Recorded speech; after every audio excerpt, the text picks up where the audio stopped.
goals, which leads the team, a great mark across the league as well. He's got 2 goals in the previous 2 meetings with One Knoxville this season. He's going to try and make it 3 and 3 here today. He's not scored in his last 5, so he's going to welcome a team that he's had a lot of success against, try and get back into the scoring ways. 34 years of age, incredibly experienced forward, incredibly talented forward for the Greenville Triumph. While it is the 3rd time they're going to meet this year, this one has a lot riding on. We'll show you the goals from those first 2 meetings at Paladin Stadium, and we'll get you the lineups ahead of kickoff on the other side of this break. It's One Knoxville and the Greenville Triumph about to face off in a playoff 6-pointer. It all comes down here on USL League One.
We all have goals.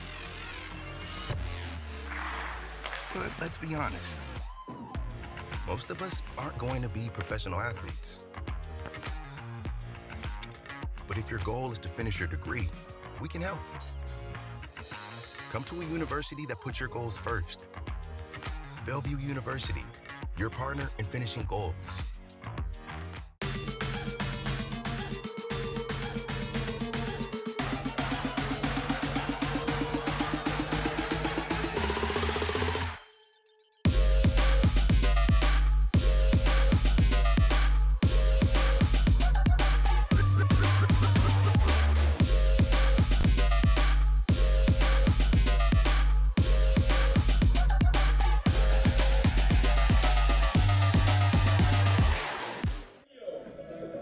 Players are taking the field at Greenville Soccer Stadium on the campus of the University of Tennessee. One Knoxville taking on the Greenville Triumph this evening. Presented by Cub Fiber. 3rd meeting this season. Let's look at the first 2 of them. First off, back May 20th, this one had the way of One Knoxville. The first goal, though, Leo Castro in the 8th minute would open the scoring. Gabriel Claudio goes tallest, wins a header in the 20th minute to equalize. In the second half, it would be a remarkable moment from Sebastian Andreasen, a scorpion kick with the back of his heel, able to knock that one in, made it a 2-1 win on the road. Second time they met, July 15th, the lone goal of the match came from Leo Castro in the 39th minute. The lineups now in the first ever meeting at Regal Soccer Stadium. First off, for One Knoxville and Mark McKeever, injury issues have kind of relented. The first time in a couple of weeks that he says he's able to pick an 18 and not have injuries force his hand. You can see that similar 3-4-3 formation. Keegan joined by Castro and Ilya Illich in the front 3. Here's John Hark's Greenville side. Some changes to them as well. Tyler Pollock, Lucas Coutinho, Noah Frankie, all into the squad. Interesting to see how they will break out with their full 11, but it's going to be an interesting clash. Could see some back 3 action for both sides. Here are the permutations. If Greenville wins, 6 teams learn their fate.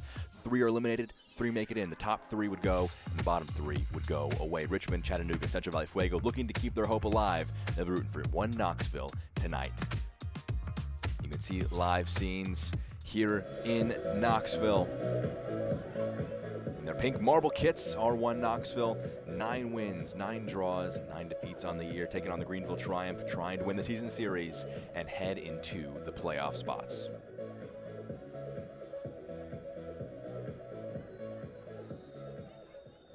We got our first whistle from the referee. We're underway. Knoxville heading from right to left. Greenville from left to right. The record's in the top left of your screen. The 2 teams narrowly in the playoff positions. Greenville 1 point ahead of One Knoxville in that final 6th place. The top 6 make it, the bottom 6 don't in USL League One. I am Jack Edwards with you. Delighted to be here as that one's turned over. Early throw given 2-1 Knoxville.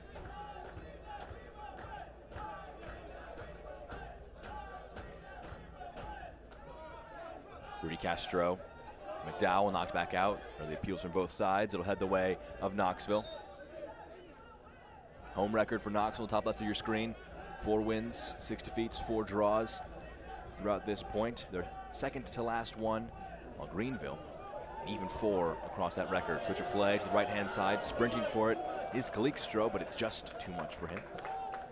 Calixtro, a mid-season acquisition, brought in on July 10th. Been doing quite well, very flexible guy. He's been playing up front. Will be playing in a right wing back position here today against Greenville. I hope that he can continue to have a big impact as he makes his 6th start in his Knoxville career, as 1 goal so far this season. Played centrally. Referee blows his whistle for a foul.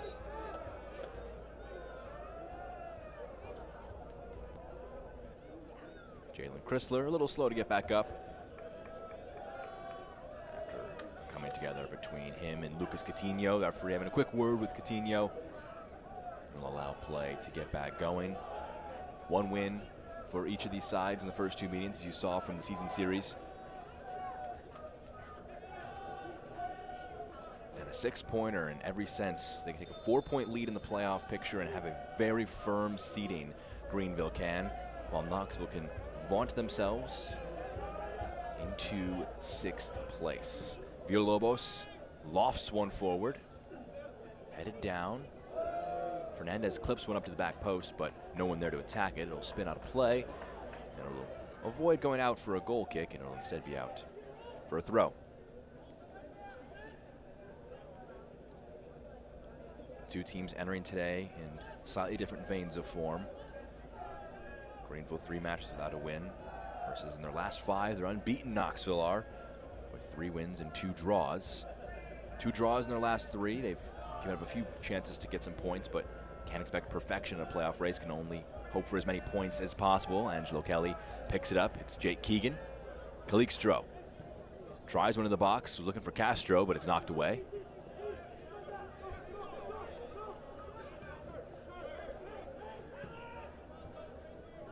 A foot race here. It's a brilliant way to pass, and Gavilanes just can't quite get there.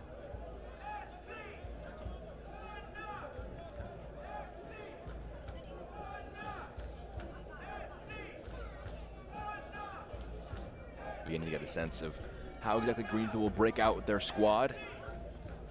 Looks like Frankie, Walker, Pilato, and playing in a midfield 3. Many options around them. It is Walker here.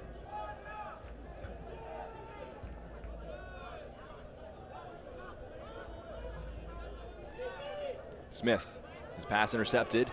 Ilya Illich picks it up. Rudy Castro. Numbers beginning to come forward. McDowell on the overlap. Will be found by Castro. Into the box. Headed away. Tyler Pollock heading that one out. Returning from injury. It's his first match since July 29th. Calixtro steps past him. Tackle in the box. Big one. Referee will point to the spot. Took a moment to think about it and makes the first big decision of the night. Heads the way of the hosts. Let's see that again. Gavilanes goes to ground.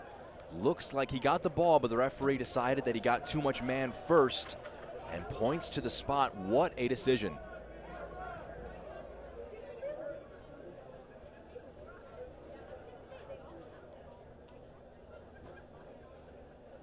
A huge opportunity for Knoxville.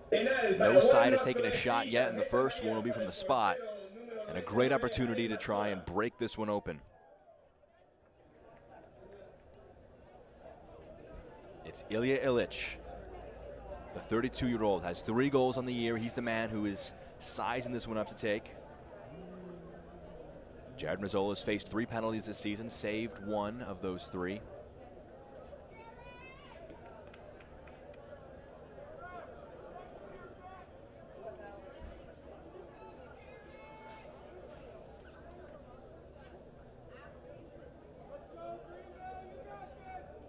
Waiting for the referee's whistle. Illich versus Mazzola. Illich off the post. He touched it a second time.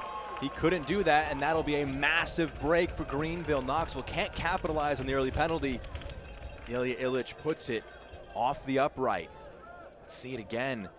Mazzola went the wrong way, but just hitting the post, and then taking that second touch, you could almost see him drop his head. He knows can't touch it twice off the post. Someone else has to touch it first. Mazzola, a thankful man. Alan Gavilanez, a thankful man as well. His penalty that he conceded, not going to go onto the scoreboard. It's still 0-0. How do they respond here? Foot put in. Leo Castro trying to get past his opponent, knocked out of play.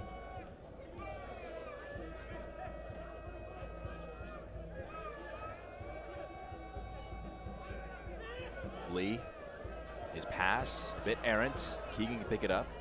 Ilya Illich looking to make up for his penalty miss. Polak steps in first. Villalobos fires the pass to the feet of Illich. He's swarmed by green jerseys. Throw-in will be conceded by Noah Frankie. Injury report, things cleaning up for 1 Knoxville. Injury report brought to you by University Orthopedic Surgeons. Tevin Shaw, the lone player, out for Greenville. Relatively full squad to pick from for John Harkes and Greenville. They've also had some injury issues clear up. Obviously Shaw unavailable, but getting Tyler Polak back. A big return for the 31-year-old defender. Feels versatility on the left-hand side, just a massive returning figure. Headed down by Smith. Angelo Kelly.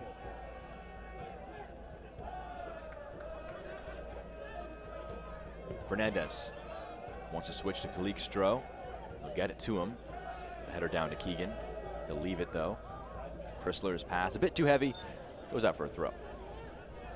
Select the official match ball supplier of the USL League One and many elite leagues throughout Europe. Visit www.us.select-sport.com for the latest select products, specials, and more. Select the player's choice.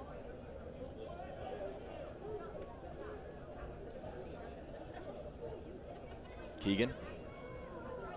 Castro dropping back to help out defensively. That one fired into the feet of Kalik Stroh. Has Angelo Kelly on the underlap. At the byline, low, fired in, sits up kindly and got under it. Rudy Castro, a solid opportunity for him. It came at him quickly. He took it with his weaker left foot. And he got under it, scooped it over.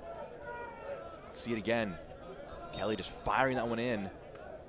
Jamie Smith, a dangerous, I don't want to call it a pass, but a boot at that one, just across goal.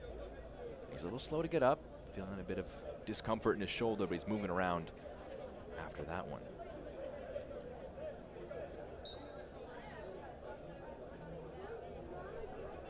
Not quite as big an opportunity as the penalty was, but a pair of very good opportunities, to say the least, for 1 Knoxville. They haven't taken advantage of. It's been a problem all year.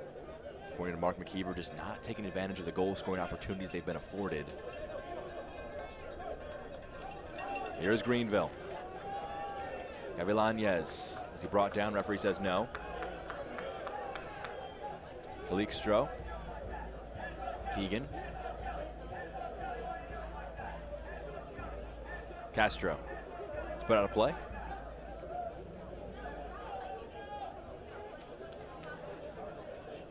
Tackle put in there by Brendan Fricky.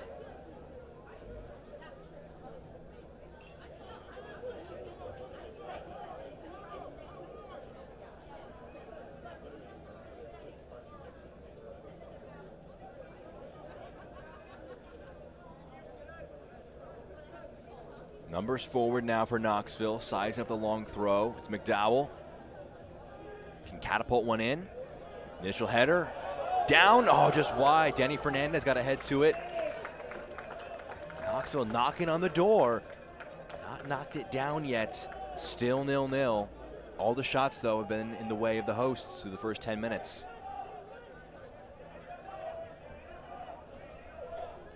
Smith carrying it forward under a bit of pressure. Lost it, but helped defense there. Pilato able to knock it forward. Big coming together there. Referee says Actually, there will be a foul. Thought for a moment that he was going to let play go on, but Lucas Coutinho dinged for a foul there. 2 fouls for him in early play in this one.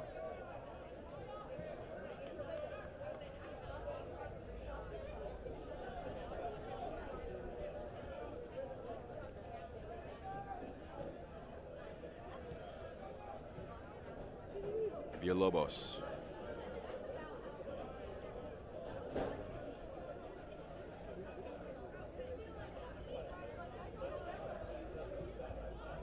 Chrysler goes long. Calixto, the target of his pass. He'll slip one in. Keegan, good first touch. That one got under by Castro. Had some space in the box, but he couldn't quite shape it towards goal. Knoxville again. Really good movement going forward. That one just over. Let's see it again. Calixto gets it at the touchline. Clever pass in, picks out Keegan, and Castro. He may want that one back as well. Just got under it.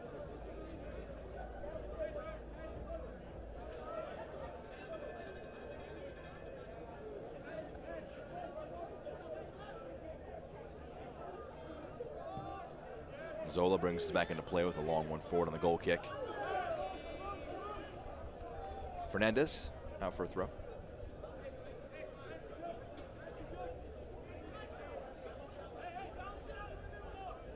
This was tossed back into play. We can see the last 5 matches, 3 wins, 2 draws, undefeated in their last 5. 1 Knoxville are. Gavilanes will win a foul. Just 1 win in the last 5 for Greenville. Their form has cooled off a little bit after a strong open to the season.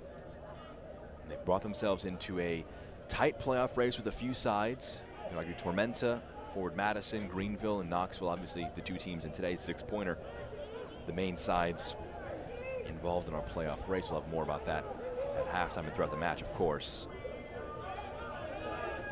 Madison with a big win against Richmond on Thursday to open up this week 27 in USL League One. That win opened up a lot of the permutations for today, made them a lot more simple. With Madison winning, it means that should Greenville win, it will eliminate Richmond, Chattanooga, and Central Valley Fuego from playoff contention. And should they win, the top 3 as well will guarantee their spots. That feels like a matter of when and not if for North Carolina, Northern Colorado, and Union Omaha, all 3 sides in some very, very strong form. Chrysler clipping one forward, drops into the path of Jake Keegan. Calixto. We'll switch play. Danny Fernandez, the target of his pass. Tackle put in. Throw in. Don't miss a minute of the action in 2023. Whether your club is on the road or at home, catch nearly every second of USL League One action on ESPN Plus, the home to the USL, La Liga, the Bundesliga, UFC, and more. Sign up today at plus.espn.com. We thank you for joining us here on ESPN Plus on this lovely Saturday evening, wherever you are. It's a game with a lot of implications, both of these sides. Greenville wouldn't guarantee a playoff spot with a win, but with 4-point edge and a match in hand, with just 5 games to go, you'd put yourself in a great spot, to say the least. As for Knoxville, they wouldn't put it in their hands should they win today, but they would put themselves in a great position as that pass from Castro. Just too heavy for Jake Keegan. They could take as much as a 2-point lead. They would still, though, have played 1 match more. Here are the live standings for you. You can see with the current draw results, no changes. It's as you were 5 through 8. But each side with a point more. Forward Madison would feel like a very big winner in that instance, with both of those teams not able to gain too many points on them. They can keep things as simple as possible. Pass slid forward by Lee. Castro trying to make something happen. Slid and kicked off of Lee. It'll be out. Throw for the hosts. Still no shots for Greenville. As you see Angelo Kelly growing into this one in his role. Knoxville playing through Greenville very, very well through the first 15 minutes. So he's kicked out of play. slight mirror of the last match for Greenville. They took on North Carolina at home last time out. Fell to a 2-0 defeat, both of the goals coming within the first 25 minutes. First, Rafa Mensingen penalty in the 11th minute, and Jaden Cervania in the 23rd minute with the 2 goals in that one. John Harkes felt that they started strongly, despite the fact that they conceded 2, but just were hit quickly. But you see the shots heading all the way of Knoxville, 4 of them, 4 in each of their own right. Very good opportunities. The penalty, obviously the best of them. None of them have yet tested Jared Mazzola. Fernandez, McDowell. Back post, Keegan nods it down. Rudy Castro, it's blocked. A massive intervention. Pilato able to get his body on the line, block that one out for a corner. Another shot for Knoxville. Patience from Castro with some space. I'm not sure if Mazzola's getting there. That one had some fire to it. But Noah Pilato able to position himself very, very well. McDowell needs a ball. He'll be the man to take the corner. It'll be the second of the match for Knoxville. Over 65% possession. All the shots, all the corners have been in their favor, but no goals yet to show for it.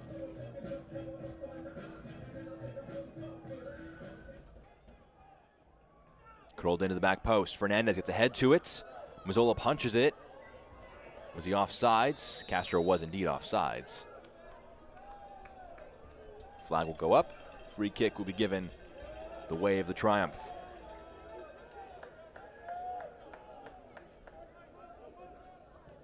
We'll see it again as Fernandez at the back post, just trying to keep this one alive. Heads it up, got to it first, and Castro, as it was bounced back to him, there was some ping ball action. He was in an offside position as Kalikstro puts a foot to it.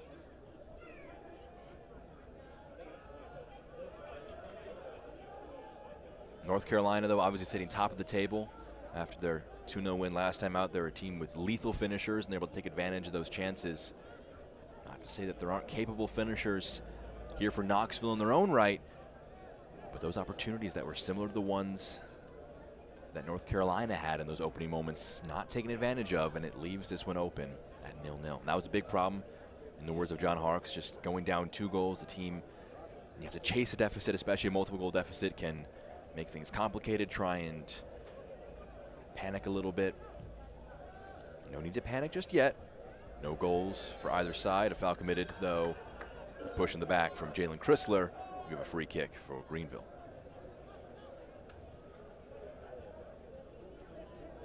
Knocked over his opposite number, Pilato. He's a little slow to get up, but he's back to his feet.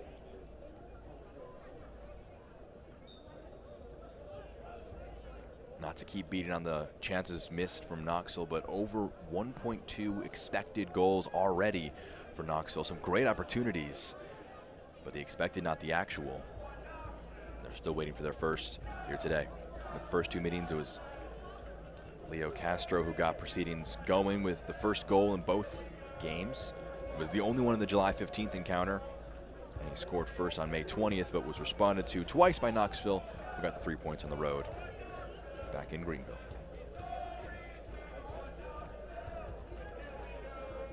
First time saying the name of Sean Lewis on today's broadcast.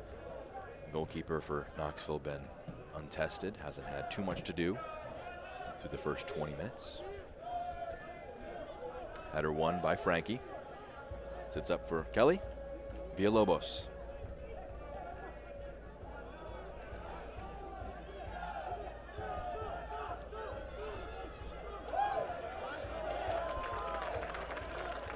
Kicked off of Lee. McDowell wins the throw for his side.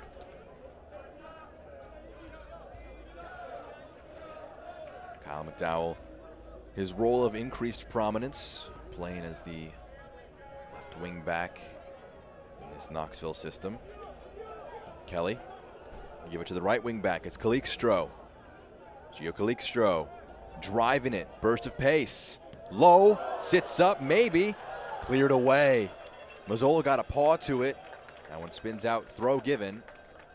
Just away from Rudy Castro and required a vital clearance. We'll see it again. Kalikstra is a great burst of speed. Tracking back was Lucas Coutinho, known for his attacking prowess, but he was very willing to drop back there and put a vital foot in. If he didn't, Angelo Kelly would have had a free shot at goal. McDowell, another long throw, hurls it into the box. Header loops up, tapped down for McDowell, kicked out. A clash of knees and McDowell trying to just work it off. He may try and take another long one. But no Derek Waldeck, suspended after a red card last time out against Forward Madison in the 0-0 draw that one Knoxville had with the Mingos. Go quick with the throw. Not too often you see a short throw in, but that one knocked out. Corner kick given. Ball in by McDowell. Blocked by the back of Jamie Smith. Be a corner kick from the near side. All right, fans, let's do a little better. Everyone on your feet for this corner kick. You, sir, get up. You, sir, get up. You, man, get up. Everyone on their feet.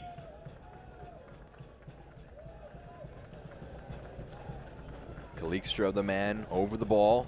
Villalobos, the short option. 6 in pink in the box.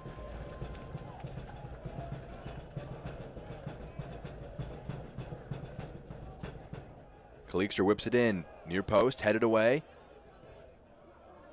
That clearance just high, not away. Fernandez can bring it in. Back to McDowell, he'll leave it for Kelly. Villalobos, still some numbers forward, defenders included. That one, though, will be well defended. While Fernandez attacked it, Jamie Smith was stout defensively and let it roll out for a goal kick.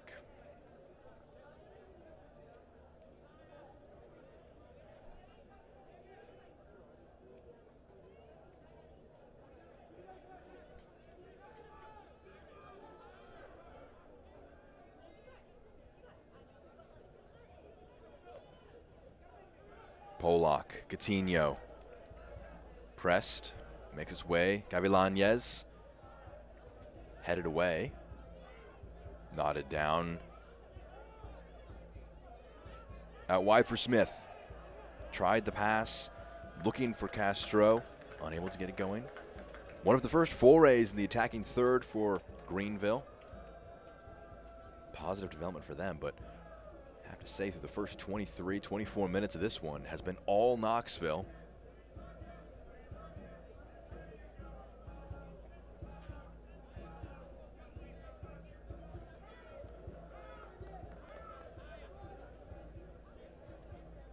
Again, see the shots on target. 6 of them for Knoxville. 6 strong opportunities. Yet, though, to test Jared Mazzola. Test him with a shot on target, that should be. As Kelly switches play. Very well done. Picks out Kalikstra. Gio Kalikstra one-on-one with Polak. Kelly keeps it in play. Pass blocked. Sits up for Kalikstra. Low shot. Dragged wide. They continue to threaten what Knoxville do.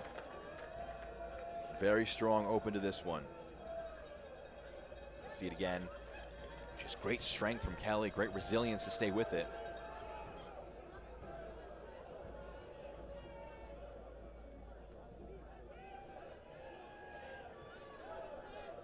Smith being pressed by Castro. Pass blocked by Keegan. He'll have an awkward spin. Ilya Illich, the man, also to press nearby. Missed the penalty. Back in the 6th minute. Big opportunity early on in this one. That pass cannons into Castro, but it still finds a Greenville player. Here's Castro. He can drive forward with it.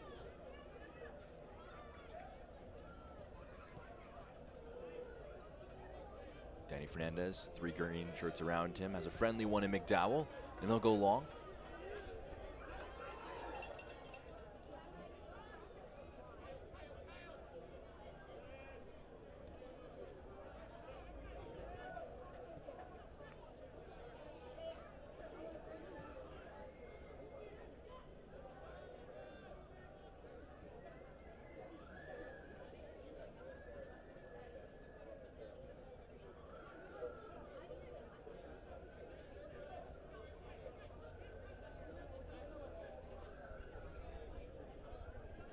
Kelly. Flag goes up. Castro thought it was too good to be true, and it was indeed.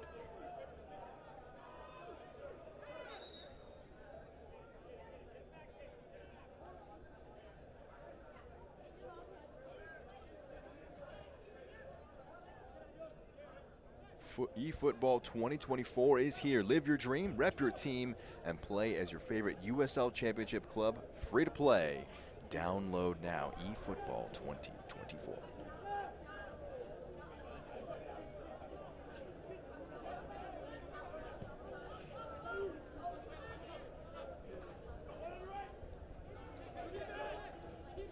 Smith plays one low, picks out Coutinho, defended well by Villalobos. Pass away. Trying to just slide it through with Jordan Skelton, but couldn't pick out McDowell.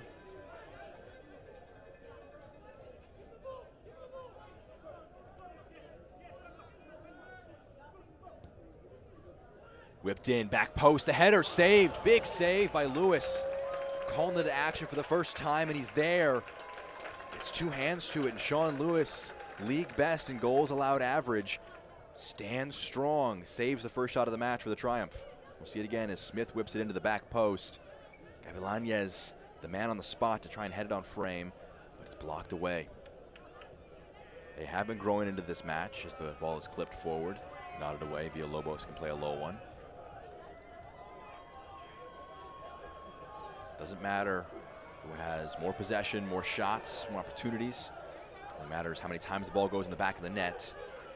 And as of yet, neither side has done that once. Especially off the back of conceding twice despite playing as the better side, as they kind of felt as a staff. Greenville did. We'll talk about that more in a moment as Castro has it in the 18. The shot wide, a goal. Pair of shots in quick succession though for Greenville. Growing into it as we get towards the half-hour mark. But against North Carolina, they felt they had a better showing of things just in terms of performance and play through the first 20, 30 minutes, but they conceded twice. Today, you have to say Knoxville had the better showing of things, but no goals to show for it. Bit of a change in both of those aspects. The shot is wide by Leo Castro. Maybe we are waiting for him to be the signaler that the goal scoring can begin. He did it in the first two meetings between these sides. And he has scored on 10 occasions this season. Most out of any Greenville players, most out of any player who's played for either side.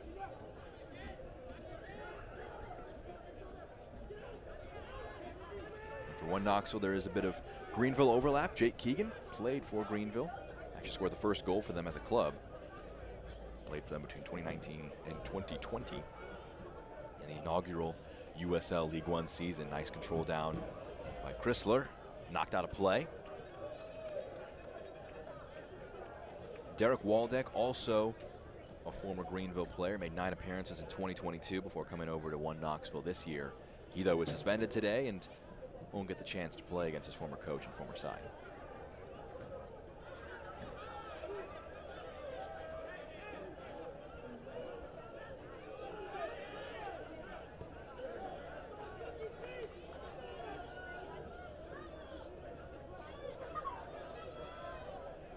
Slid out wide. Polak. Gavilanes at the byline. Clipped in, headed away. Not fully dealt with. Ilya Illich puts a foot slightly through it, but it spins high. Able to get a second touch to it. Castro has to take it off of him. Polak on his return from injury.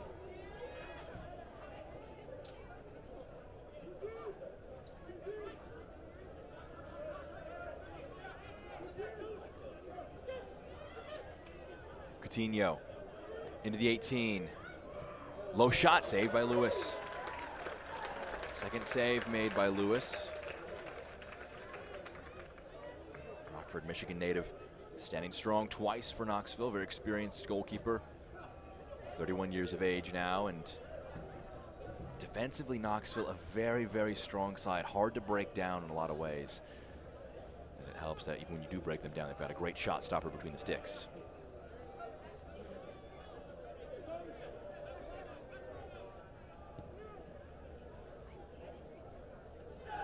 Keegan holds that one up, gives it to Fernandez, gets it back. McDowell, his pass will make it to Castro. He was fouled. Bit of a lazy foot put in there. Referee may want a quick word after the foul committed by Noah Frankie.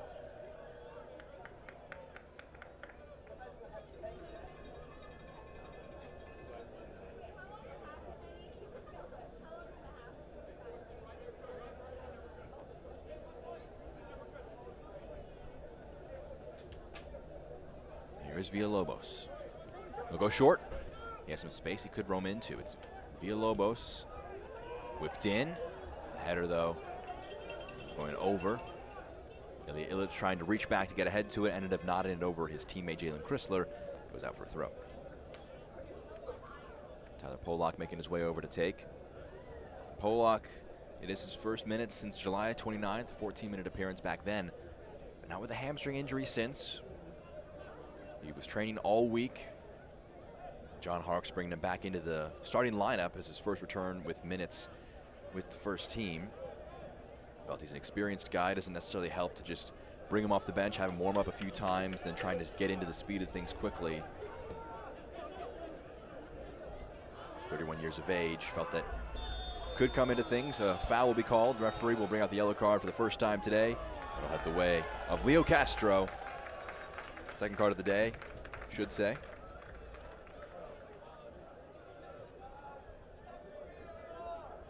We'll see it again as the yellow card is brought out for Leo Castro. Just a foot in there.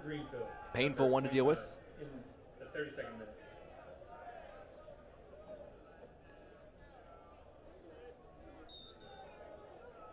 Leo Castro booked. Does join Jared Mazzola in the book as well. He actually got booked for his protest after the penalty. Didn't get you a chance to confirm that. So second player for Greenville in the book. Joins his keeper, Jared Mazzola, first outfield player booked for either side for a foul. Fernandez to Illich. It's kicked forward. Castro can get to it. Rudy Castro cuts it back. This one will find Calixtro. Trying to just bring that one back into play, but didn't have a teammate nearby to get it. Coutinho. Brilliant pass. Gavilanes. Walker. Can he get there? Keep it in play. He can. Strong challenge. Wins that one. Walker thought it was a foul. Got back to his feet quickly. In frustration, the ball forward. Castro. Flag stays down. A lot of green shirts, not a lot of friendly ones. Ilya Illich. Calixtro. Two in the box. Castro making his way in as well. Oh, dangerous, but cleared away. Gio Calixtro been a big threat. Playing as a right mid, right wing back position. Just been hard for Greenville to pick him up. He's gotten a lot of isolation and one-on-one opportunities.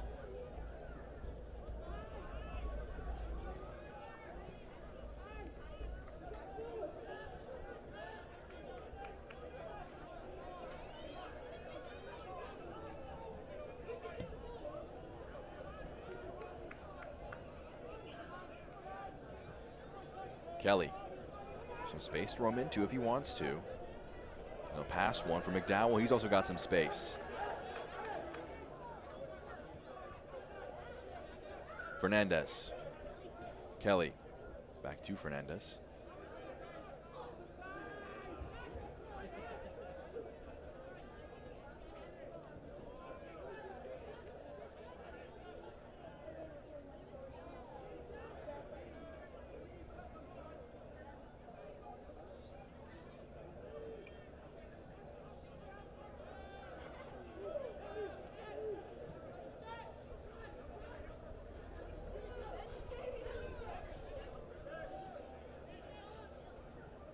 Kelly.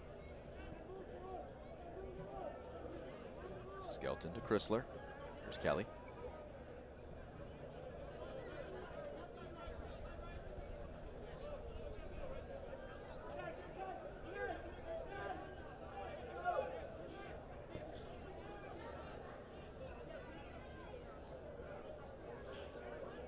Chrysler. Into the box. Mazzola gets fist to it. Wasn't fully dealt with and had to have a bit of defensive support with him. It was cleared away.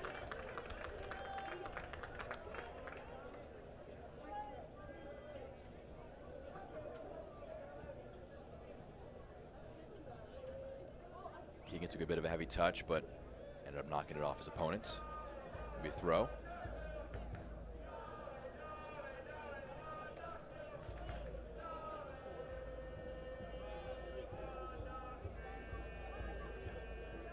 Fernandez.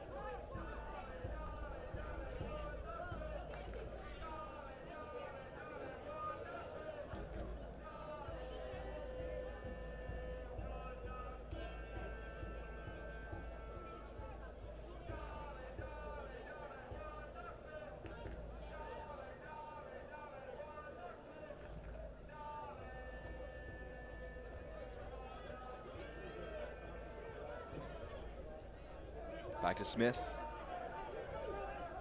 Play it back to his keeper, Mazzola.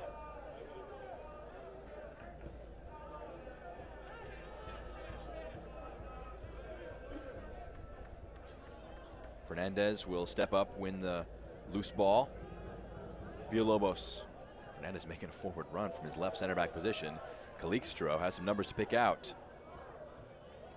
He's headed away. Greenville. Pilato can slide it to Polak.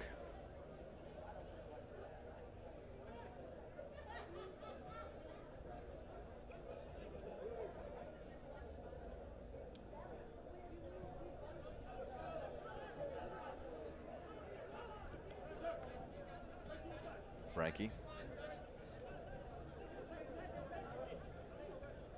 Brennan Fricke playing it across his defense.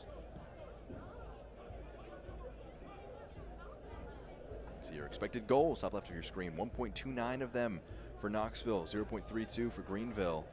Just a big chunk of that coming from the missed penalty from Ilya Ilic, who gets on the ball now. But that accounts for about 0.79 is, I believe, the figure that they toss towards a penalty currently. Still some good opportunities. You remove that, they still hold the edge in expected goals from open play. Just that quick math there, it's about 0.5. Yeah, it is. Some good, strong math from me and my brain. I'm proud of myself.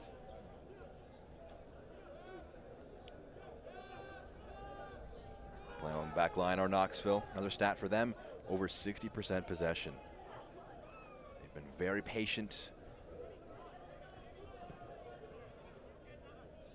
And they have missed some opportunities. I mentioned just they've had good quality ones beyond the penalty. They're waiting for their first one of the match. They haven't panicked, nor have Greenville, to their credit. Here's Castro.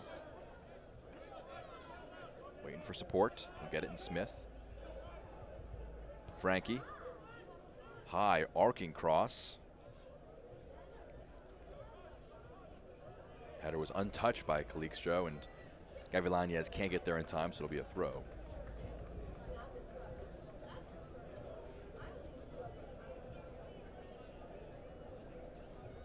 Seven shots, none on target for Knoxville. You saw the expected goal stat. They've been good quality chances. They just haven't put them on frame. Mark McKeever would love to get a sense for his mindset, if he's happy with the chances or if he's frustrated with just the inability to convert them on target at the very least, rather than just in the back of the net as a first step. Gavilanes into the box, on goal! Brilliance. And for the third time this season, it's Leo Castro who opens the score in a match between Knoxville and Greenville. Number 11 to the number 25.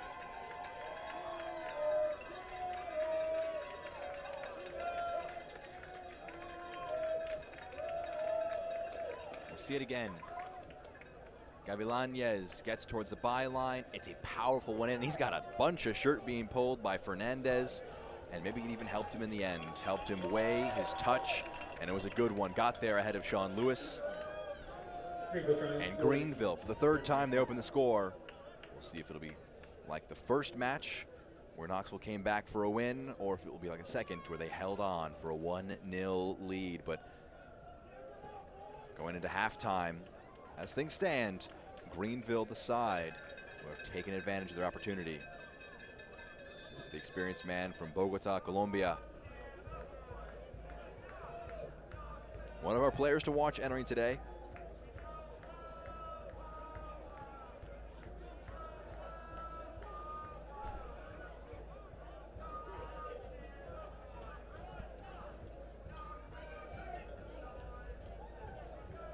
7 assists for Gavilanes. Breaks his own record. 7 assists, single season club record. Massive creator. He's been a fantastic asset down that left wing for Greenville. No goals yet this year himself. Still searching for his first, but he's been plenty supportive in the attacking endeavors. How do Knoxville respond? Can they try and get one back and bring it back to even pegging before we head into halftime? But pretty much, I can't imagine the coaches had their completed notes or thoughts from that first 45, but anything they did have torn up is Greenville, the clinical of the two sides.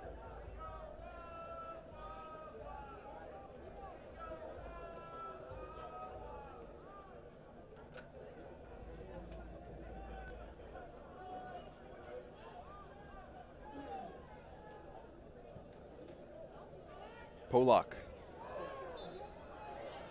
Foul committed. Strong hold up from Castro. Just working into the back of his opponent. And we'll draw the foul. Our scoring summary just moments ago was Leo Castro, who got us underway with the first goal of the match. I joked about it, but turned out to be true. Just we were waiting for Castro to get one to actually open the scoring, as he has been the first goal scorer in all 3 of these matches between these sides this year. Obviously the first 3 matchups in history for these two clubs.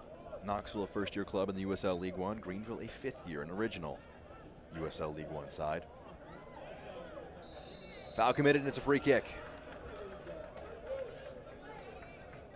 We'll tick close to the end of our first 45. And the captain, Aaron Walker, driving forward, wins a foul and an opportunity from the set piece. Greenville can inflict further pain on the hosts, try and double their edge. Let's see what they try and cook up here.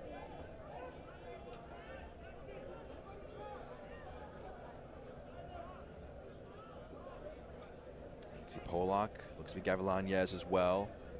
Standing over it, Polak to walk away.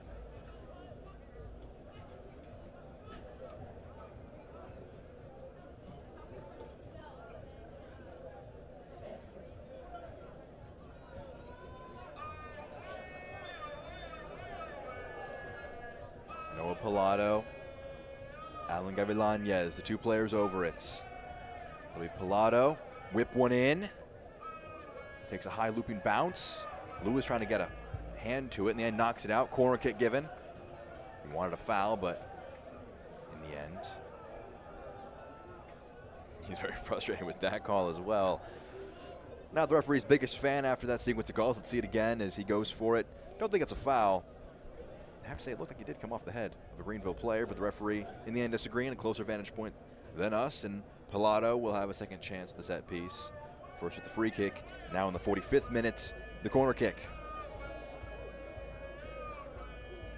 Noah Pilato whips it into the box. Takes a looping bounce over the goal. That's going to be a goal kick. Can't watch the match? We're on Sirius XM FC 157, North America's only 24/7 source for engaging soccer talk, including USL All Access Tuesday nights at 7 Eastern, plus your live matches from the USL, MLS, English Premier League, and more, all on Sirius XM FC 157 and the SXM app. Great touch. Driving it forward is Frankie. Has a few in support. Slides it over. Pilato. Now to the left-hand side. Gavilanes, the assister. Single season record for assists now. Can he try and add it? 2 minutes of added time at the end of our first 45 minutes. Fourth official has indicated Low, 2 minutes wide. of stoppage time in the first half.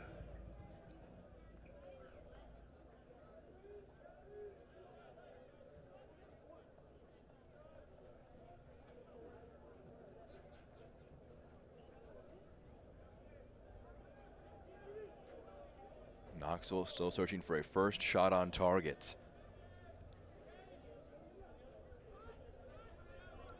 They've had no shortage of opportunities. They've outshot Greenville 7-6. Outpossessed them. Don't want to say outplayed, but they've had a great showing through the first part of this match. This one will be rolled to Jared Mazzola, and he'll be able to pick it up, should he desire. a hard first 45 to engage, and it's a very soccer first 45 minutes where one side could be the better on paper, but the other one just scoring takes the lead. And you can see the live standings currently. A massive gap now for Greenville if the result holds. 4 points. They go one behind Madison, trying to get a bit of better seeding come playoff time. And they would love for that to be the big worry for them, rather than just making the playoffs, is where do you get seeded? Who do you play first round? Do you get a chance for a home game at any point? From distance, Lewis gets in front of it. He can pick it up.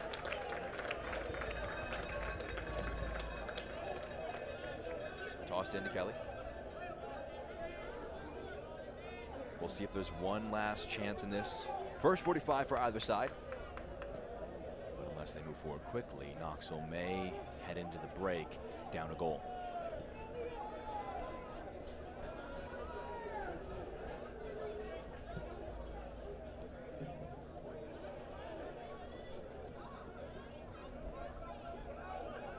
Pilato. All eyes on the referee and how much more beyond the minimum he wants to add on. Greenville, can they try and get a second? Walker into the 18. Pilato. Smith making a run in support. Whips it in, back post. Scooped away. The shot over the goal. That should do it for our first 45 minutes. And it will indeed. But what a first 45 it was. An early penalty went the way of Knoxville, and it went the way of the post. Hitting the right post was Ilya Illich. Couldn't put it away, and several great opportunities followed for Knoxville, who in large part controlled that first 45, but the goal went from that man, Leo Castro, off the feed from the best creator in a single season for Greenville, in Alan Gavilanes. They linked up for the first goal of the match, and that's how things stand entering the halftime. Greenville, a big lead. We'll have some halftime content to come on the other side of this break.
We all have goals.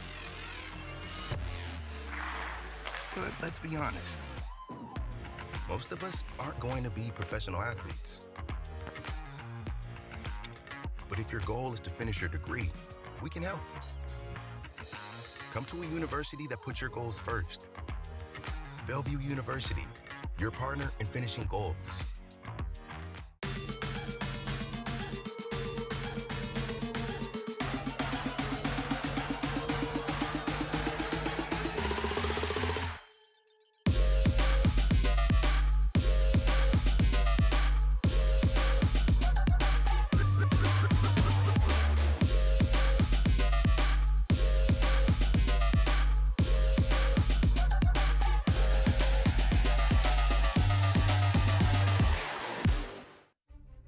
It is halftime between one Knoxville and Greenville Triumph in a crucial playoff battle brought to you by Cup Fiber. Let's toss it to the main man, Mark Schoenster, with some interesting facts and numbers from around USL League One. The first player to ever score for both clubs in a head-to-head series was Alex Morel. You see here in 2020, he scored for the Greenville Triumph. He also scored the first ever goal in USL League One history, and you see it here, 2019, March 29th, Alex Morel gets it by Dallas J, and then he would end up being a teammate with Dallas J just a year later. You would think maybe there's quite a few players in USL League One that have been in this club and have scored for both sides in a head-to-head series, but it's actually only 3 players up to this weekend. Rafa Mensingen, the second one to do so, was able to score on North Carolina FC with the Chattanooga Red Wolves last season. And then, of course, he's been scoring goals aplenty this year for North Carolina FC, and that includes, of course, his former club, the Chattanooga Red Wolves, with some help from Alex Anderson. Maybe one of the easiest goals Rafa will ever score. Just tucks that one home early this year in April, which then leads us to our third player. Rafa Mensingen, by the way, the only active player right now in USL League One with this honor. Mateus Cassini, recently in USL League One, not currently at the moment. Really interesting note, both Cassini and Rafa Mensingen scored July 16th in this head-to-head series in the first half of the equation, which ultimately is an oddity, a little something for you to think about and ponder. Odd coincidence, maybe. And then we see here Cassini scoring against his former club earlier this season. And with that in mind, that leads us to Ryan Sierakowski, which, interestingly enough, this guy has been on 4 different teams in USL League One's history, and he has scored for all 4 clubs he has been a part of. The only USL League One player who has scored a goal for 4 different teams. Of course, this was earlier this season, the only goal so far leading up to the Thursday game against Forward Madison that he has scored this season. He got the fans riled up and going, and here are some of the fun facts to pair along with Ryan Sierakowski. Only one other player has played for 4 League One clubs, but what separates Sierakowski from Cesar Murillo is that Sierakowski, both times, he has switched team to team in the middle of the season, going to Madison halfway through the year, and then also going to, here we are now, the Richmond Kickers in the middle of the year. It's just an odd thing to think about, Cesar Murillo spending every full season with his respective teams. Now, 4 clubs is cool, right? Scoring for 4 clubs is pretty neat. But you know what else is cool? Scoring against 15 different USL League One clubs, and that's something Emiliano Terzaghi did earlier this season against One Knoxville. Terzaghi tying for the most unique clubs scored against in USL League One history. He wasn't the first to get there, though. And actually, the first person to get there is on this same field you're looking at right now. Jake Keegan would be that guy to get to 15 first. And now let's take a look at some comparisons about how they got to this point, scoring against 15 different clubs. You see, it took Terzaghi less time than Keegan, and each of them have 3 teams they haven't scored against. For Terzaghi, Lansing. Obviously, he never had the chance to score against Lansing. He hasn't had the chance to score against the Richmond Kickers either, and Jake Keegan, in a similar vein, hasn't scored against One Knoxville, also hasn't scored against Greenville, but the one team that has stifled both these prolific goal scorers, Orlando City B of all clubs. News and notes are coming up next on USL League One. We'll see you then.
We all have goals. But let's be honest. Most of us aren't going to be professional athletes. But if your goal is to finish your degree, we can help. Come to a university that puts your goals first. Bellevue University, your partner in finishing goals.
halftime presented by Cub Fiber. Let's show you some of the important things across USL League One with these news and notes. Siobhan Marsh, the third Red Wolf to earn the honor of Player of the Month, scored in 4 consecutive matches, earned himself that mark. Dominic Casciato, the Coach of the Month. I mean, who else could it be? 5 wins in August. Only team to finish the month undefeated. An incredible win streak. He's the Coach of the Month. And Pedro Dolabella joining his coach in some honors, the Player of the Week with 3 goal contributions across a pair of victories, as Union Omaha is in some absolutely great form. And to build off that at the half, a 3-1 edge over Chattanooga, trying to keep themselves alive in that playoff race. North Carolina, they know they got someone hot on their tails in the Owls, and on Thursday, Forward Madison with an impressive 2-0 win over Richmond made the playoff scenarios a bit more simple. As it stands, Greenville's win gonna change some things. Here is the playoff race entering today. The middle 4, 5 through 8. Madison won on Thursday, as you just saw.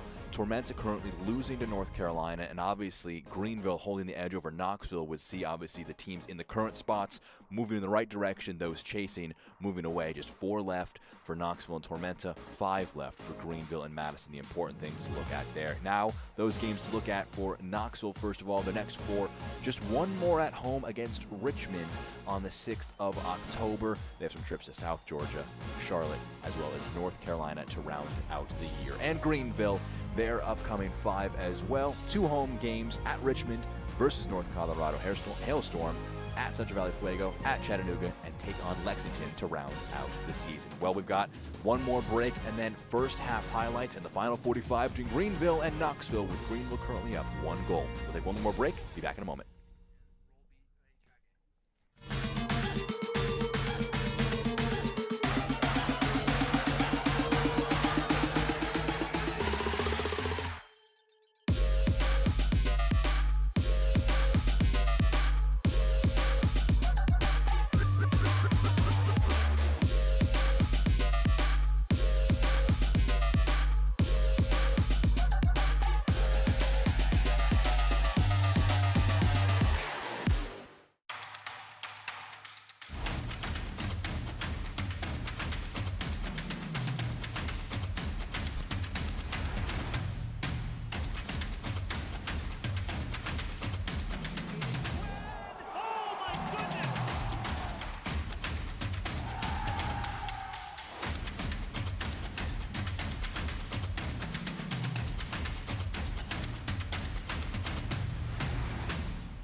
We all have goals. But let's be honest. Most of us aren't going to be professional athletes.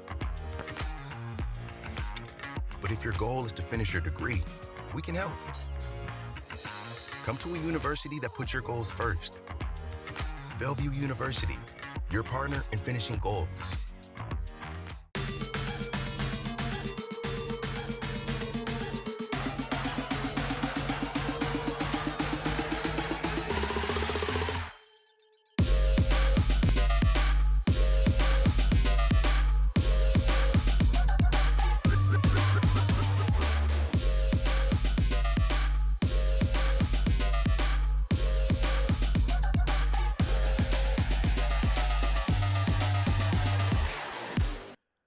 Moments away from returning from halftime between Knoxville and Greenville Triumph. Currently the Triumph on the road, looking to get their first 3 points here at Regal Soccer Stadium at the campus of the University of Tennessee. Your first half highlights, let's check them out here. It was a big one early on. The penalty conceded by Alan Gavilanes took a second for the referee to decide, ended up pointing to the spot Jared Mazzola booked for his protests.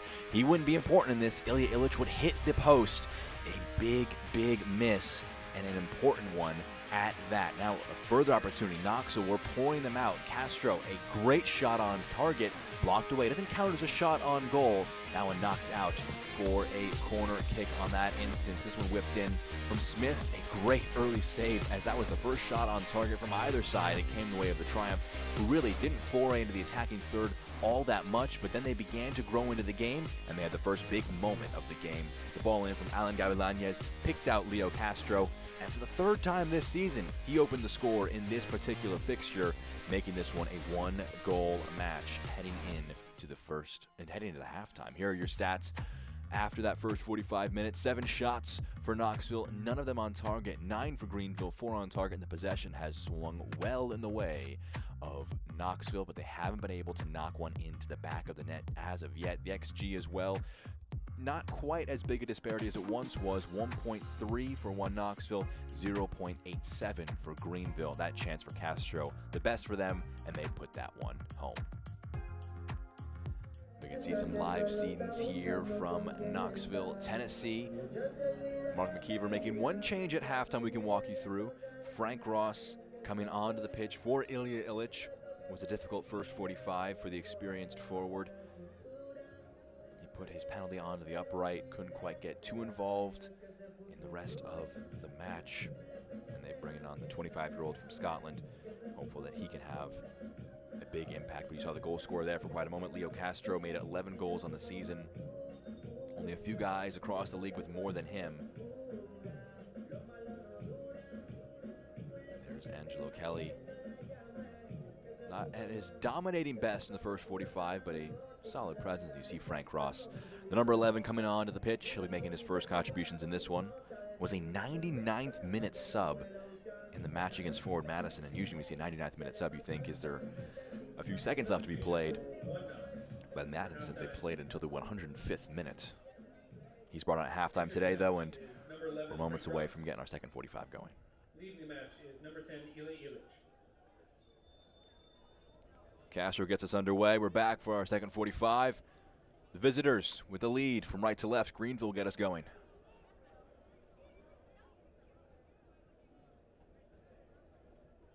That one kept in play, but the referee will actually whistle it back for a foul. Jack Edwards with you. Delighted to be here for this big playoff 6-pointer. Currently is heading the way of the visitors, Greenville. And as things stand, with that goal from Castro, a 4-point lead, a match in hand. Greenville, with their experience they have in the playoffs, they would feel like they need to make the playoffs with that kind of edge at this point in the season. Not a cakewalk of a schedule down the stretch. They do play South Georgia Tormenta on the road next, a team who are still in the race, but should the win head the way of Greenville, and should, as the results hold, Tormenta lose to North Carolina, it would be difficult to imagine a late season run for last season's champs, Tormenta. Foul committed, though. Calixtro. Live standings, just to kind of confirm what we've been talking about here. Sitting at 36 and 32, they were entering the day on those point tallies. The gap just opening up even further. 8 for Tormenta and 4 for Knoxville as results currently stand. Coutinho.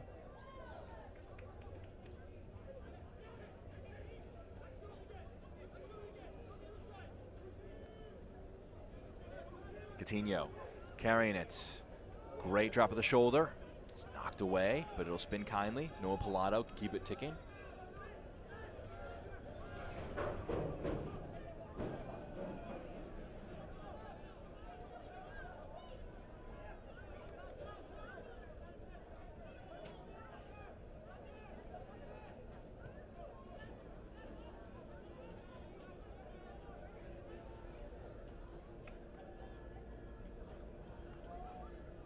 The run forward. Low. Lewis will see that one wide. Early possession, though, for Greenville. They didn't have a ton of that in the first half. If I just had to kind of guess, I imagine John Harkes wasn't too pleased with the performance of the first 45 on its totality. Obviously happy with his side's clinical nature to see out the half with a lead. But they would, I imagine, want to up the performance to try and help make it a less dramatic second half in terms of maintaining that lead and seeing out the 3 points. 4 wins from 12 matches on the road this season so far for Greenville. Just 4 wins at home for Knoxville. This one's clipped across. Polak can bring it down with his chest.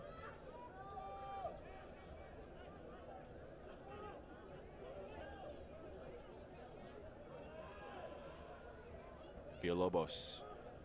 Angelo Kelly can give it back to Keegan. Keegan's ball blocked away.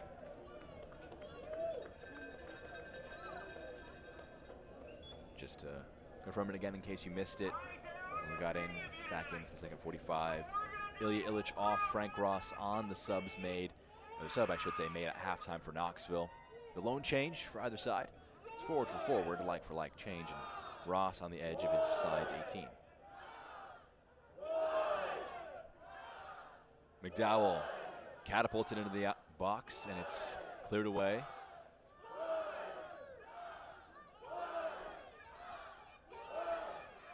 Keegan trying to keep it alive with a touch. Both teams appealing for the throw. It'll head the way of Greenville.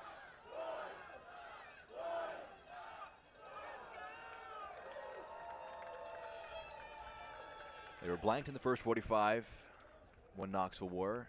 17th time this season that has happened in their 28 matches. Only Central Valley Fuego and Chattanooga have failed to score more often in the first half. Those sides with 20 and 21 respectively. And those sides at 11th and 12th in the standings. Knoxville, a very good defensive side, but at times this year been a little slow to get out of the gates with their attack. And at times, not as clinical as they may like to be. 8-on-8 action. Walker holds off Kelly and can play it to Gavilanez. Into the box. Lewis thought about going to claim it, but in the end Fernandez gets a foot to it, trying to hook it away. Brought down. Pounded into the turf as he shot it. Walker's shot wide of the goal.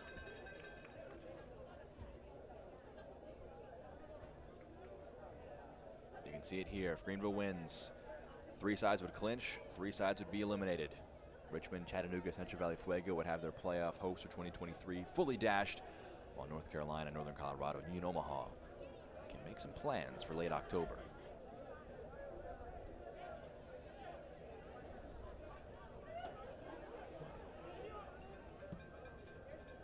Long angled pass. Too strong though, no one there to chase. We have Greenville goal kick.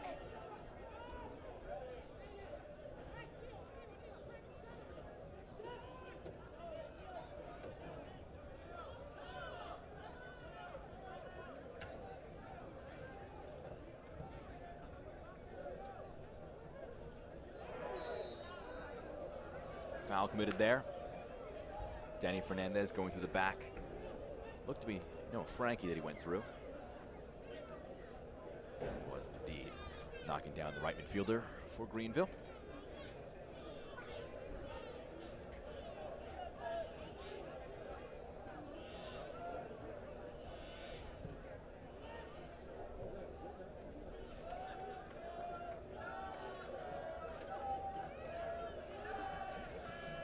Kept in play.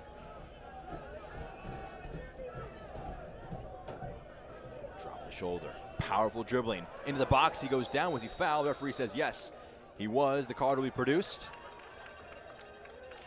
A lot of frustration there. Jordan Skelton did not believe that he was booked. He should be booked, I should say. Let's check out again.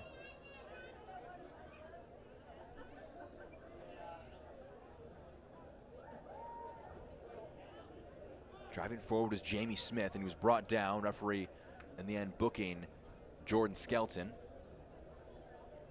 And this will be a free kick from a great position.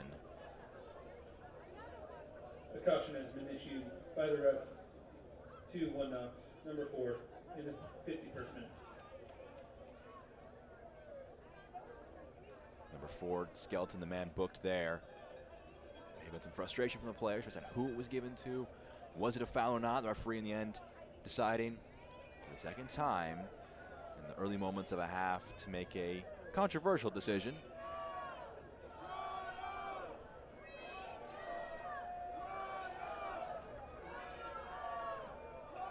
Five in pink in the wall.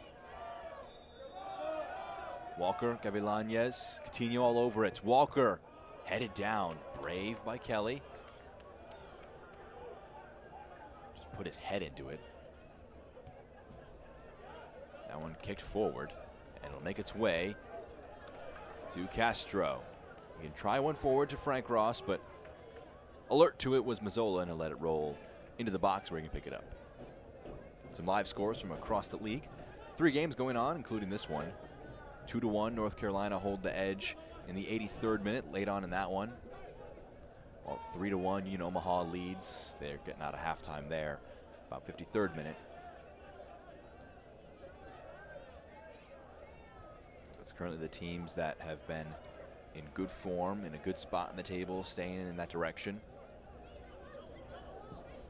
Lexington will host Charlotte tomorrow, and Central Valley Fuego will take on Northern Colorado tonight. That one also on ESPN Plus if you want to make it a late doubleheader. Foul committed. Calixto bringing down Gavilanes, and it's a dangerous free kick opportunity for the Triumph. It's been a switch based on the first 45. It was a controlled effort from Knoxville in that first 20 minutes of the first half. It's been Greenville within the opening 9 minutes. Can they try and pull something from this?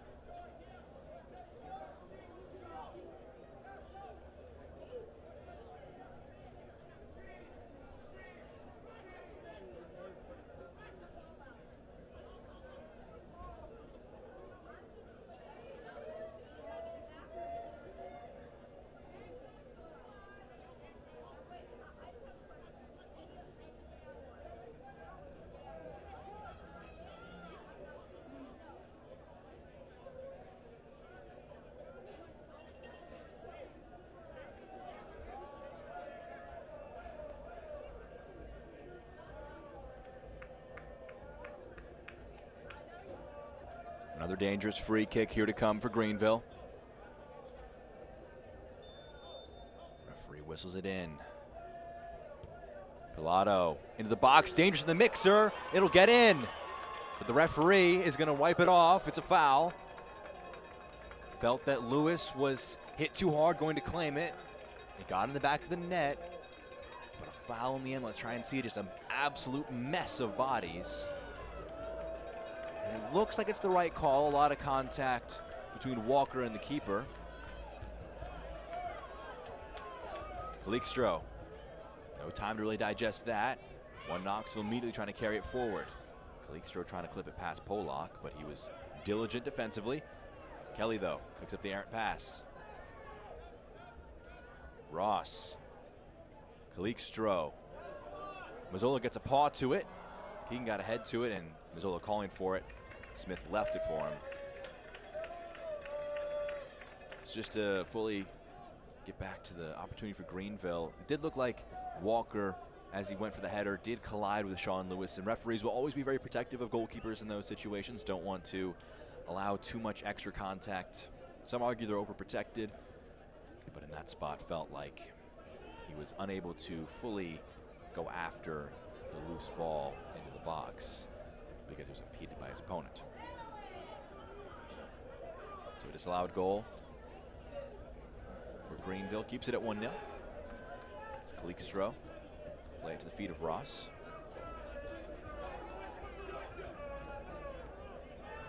Villalobos. 1-2 play. He gets it back again. Ross. Low. Villalobos. Down on the ground was Castro. He's appealing for a foul. Referee may not have seen it. May have been had his attention and his gaze cast towards the right. McDowell. It's low. Foot put through it. It's cleared away. Kelly.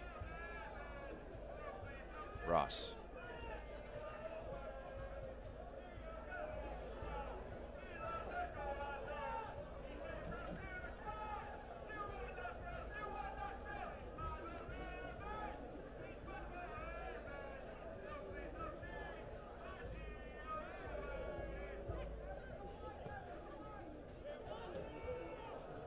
To the byline, Calixto was sliding for it. Would have been a very difficult one for him to get to. Clever idea from Jalen Cristo trying to find his right wing back. But the pass just too heavy.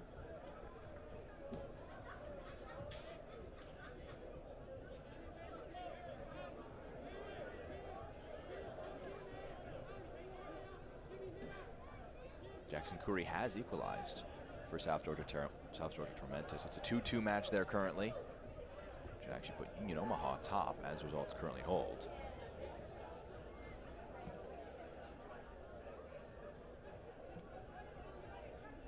Throw for the Triumph. Hearing that they're preparing a substitution. Nate Schultz will be coming into the match momentarily. And coming out, he's going to see the bottom of your screen, jogging off the pitch. Making his return from injury was Tyler Polak. And after 59 minutes, just short of an hour, able to get some minutes back under his legs. He'll bring Schultz on. Defensively, try and limit his minutes, make sure that he's good for the rest of their playoff push. And what they hope is the time in the playoffs for the Triumph. Schultz will quickly go over to the right-hand side of the pitch.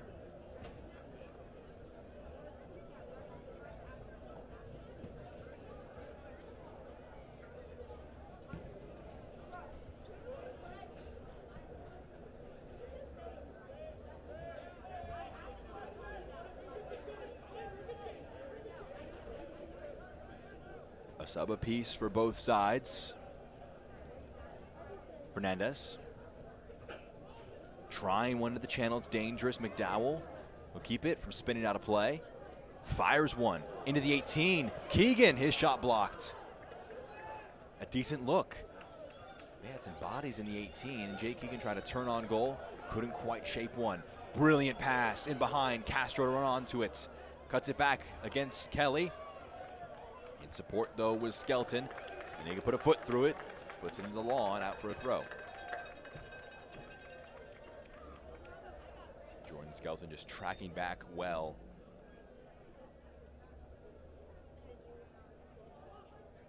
Stopping that man. Castro from inflicting further harm.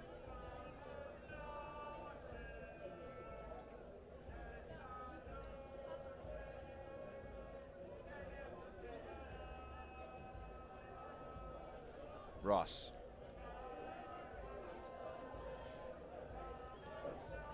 Pass intercepted. Schultz making his first major touches. Coutinho stays with it. Finds Walker. Aaron Walker. Gavilanes.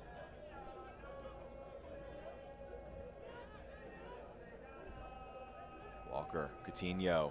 Dangerous one for Gavilanes. Sliding tackle, intervening. Chrysler knocks it out.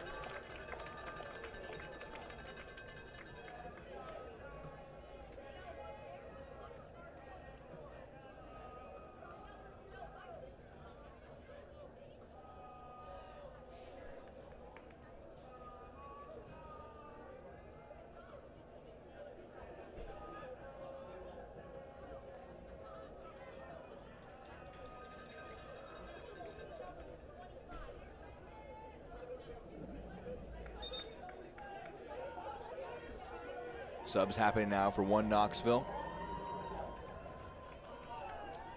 You can see James Thomas as well as Jessen van der Plaum both preparing to come into the match.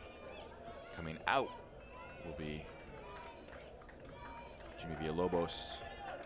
And you can see there, looks to be Rudy Castroff as well.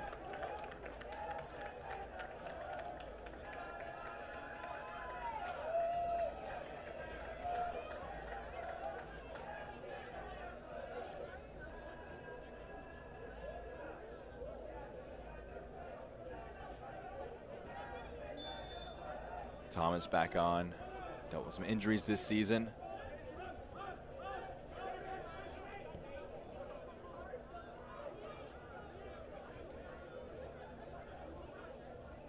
Greenville.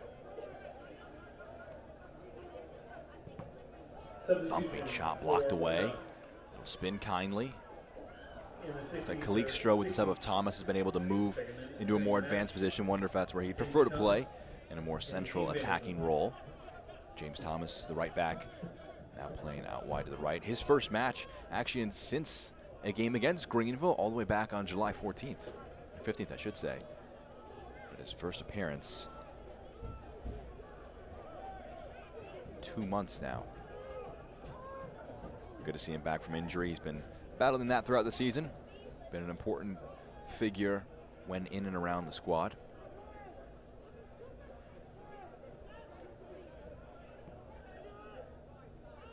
Here's Lee.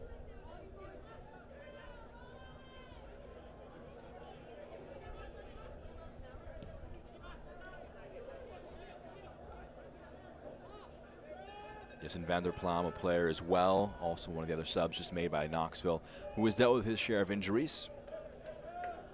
Mark McKeever felt that they may have rushed him back a little bit earlier in the year, and as you see him with some early touches since coming on the pitch. They are a first-year USL League One club. First-year professional club. They were USL League Two side last year, making the leap to the full professional ranks. Has had its growing pains, according to Mark McKeever, and the injury issues, the suspension issues, the selection issues they just felt as a side that already had a rather thin squad entering the season in terms of just raw bodies. Put a hamper on their ability to fully develop, but as close as you really can in the professional ranks to a fully available and full complement of options.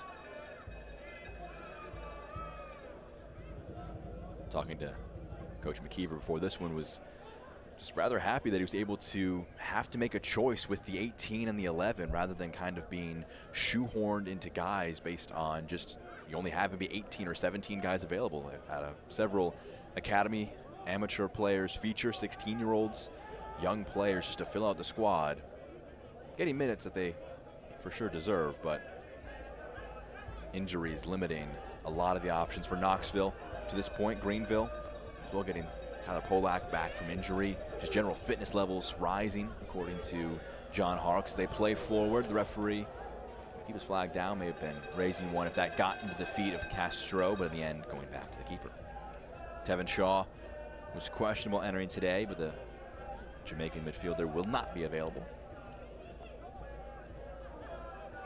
Remains to be seen what his long-term looks like.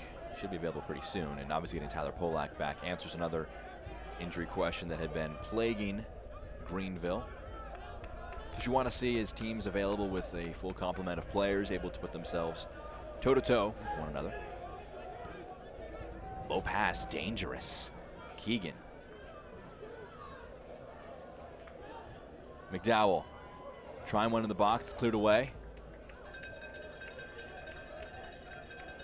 National Suicide Prevention Week is September 10th through September 16th to support the mental health of our communities. The USL has partnered with the 988 Suicide and Crisis Lifeline. If you need support, call or text 988 now. You are not alone.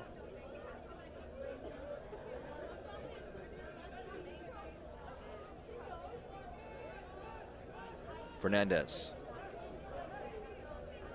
for the hosts, plays one. McDowell has Keegan making himself an option. Oh, great, clever slide back. McDowell into the box. Tall header. Smith gets to it.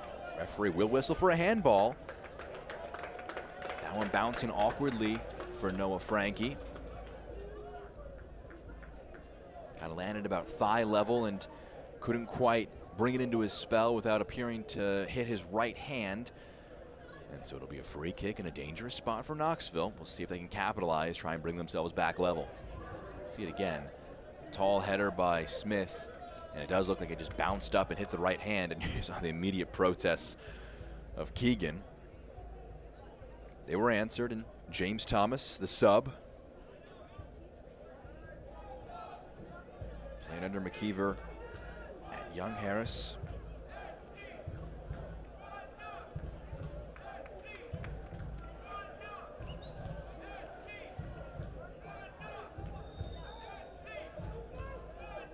Thomas on a free kick, whips it in. Zola can watch it go over, hits the top of the net, but Thomas overhitting the free kick.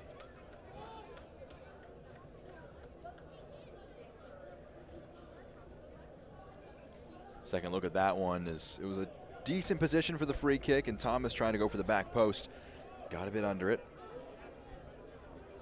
Have to imagine he's getting his touch back, his full bearings for match fitness. First time playing since he got hurt in that match against Greenville back on July 15th. They'll hope to make some better memories against Greenville today. This side also coming to a defeat in that one. Kelly gets a foot in.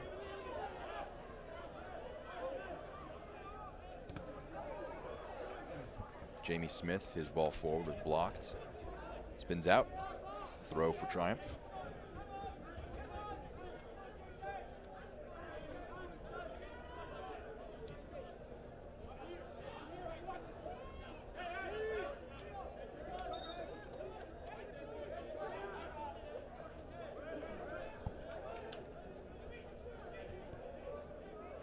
Fernandez.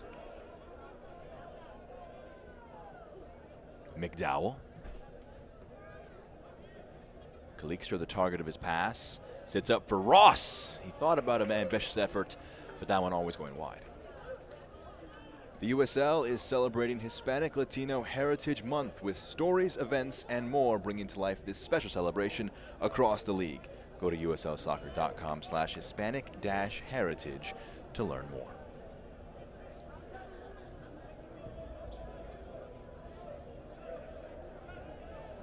In the 70th minute now, the action cooled off a little bit in our second half compared to the, at times, breakneck pace the first half was going at. Is that a foul from behind? It was, says the assistant referee, and the referee concurs. McDowell was fouled by Coutinho. It'll be a free kick.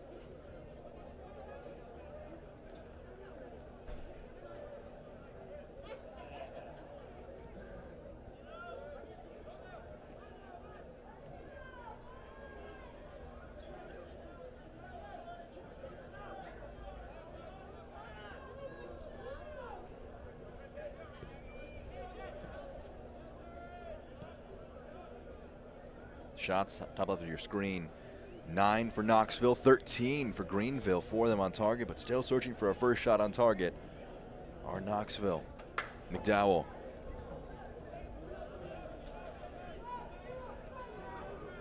Vanderplow makes himself available.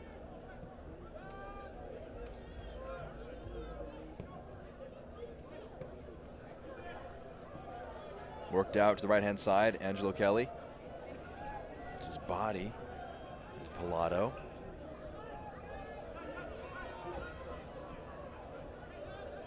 They kept him play. No, it wasn't. Out for a throw. It's a Knoxville throw. I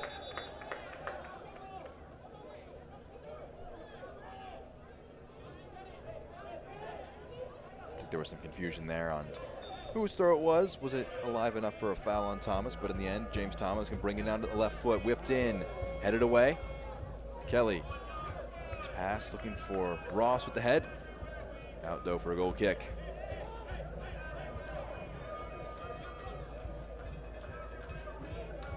Wow, a big one. Tormenta coming from behind. They've won 3-2. Kingsford Ajay, with a 94th minute winner, has given the points for Tormenta against North Carolina FC. Omaha currently still sitting 3-1 over Chattanooga, and they're currently 2 points clear atop of the table. And that's big, just it brings Tormenta back into the discussion for the playoff race.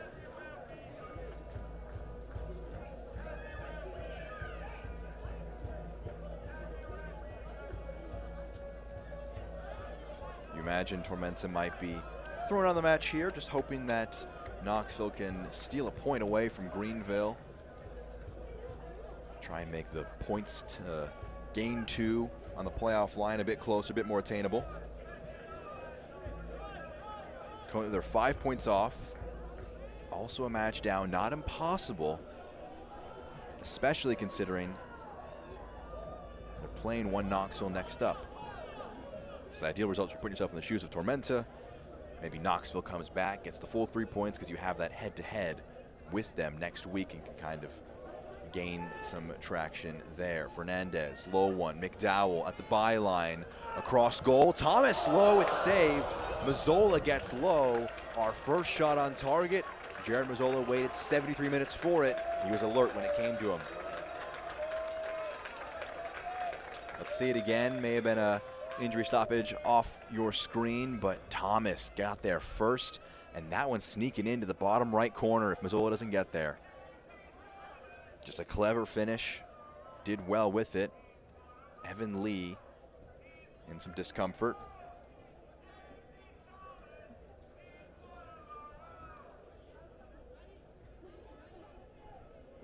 We're getting looked at by the trainers here. Just a massive 3 points for Tormenta. Opens the door for both Omaha and Northern Colorado to climb ahead. And here is confirmation here in your live standings. Tormenta bringing himself a point away from Knoxville, but for them, we're looking at that number 6 spot. They're 5 points away from that still. Points, all you can ask for at this spot of the season. Madison and Greenville currently both broken the 40-point barrier. And we'll see how this one trends. Top 4 for you, with Omaha currently holding a 3-1 lead. They're sitting at 52 points. They can't stop winning. North Carolina stunted by Tormenta. Big comeback effort from them. On the road as well for Tormenta. Going to North Carolina and getting those 3 points.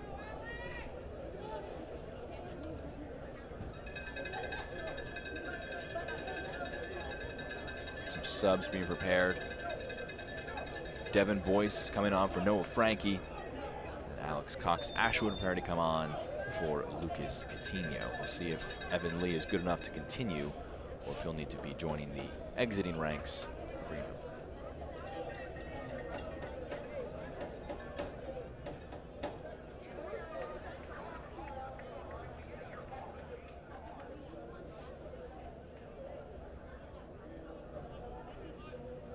You can see Cox-Ashwood coming on for Coutinho.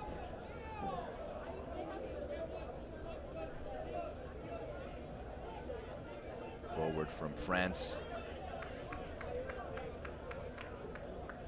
Began his pro career last year with the Triumph for his first goal of this season. He had 11 substitute appearances. This one number 12.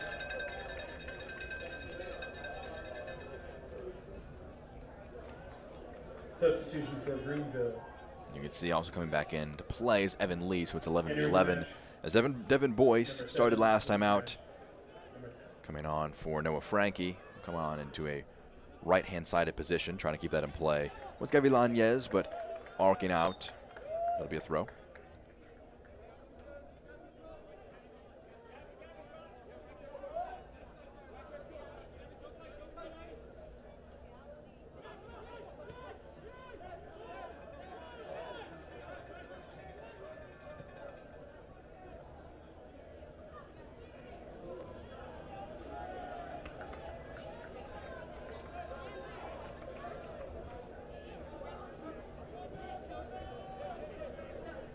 Leo Castro still with our lone goal of the match in the 40th minute. Off a brilliant feed from Alan Gavilanes, who made it number 7 in terms of assists on the season.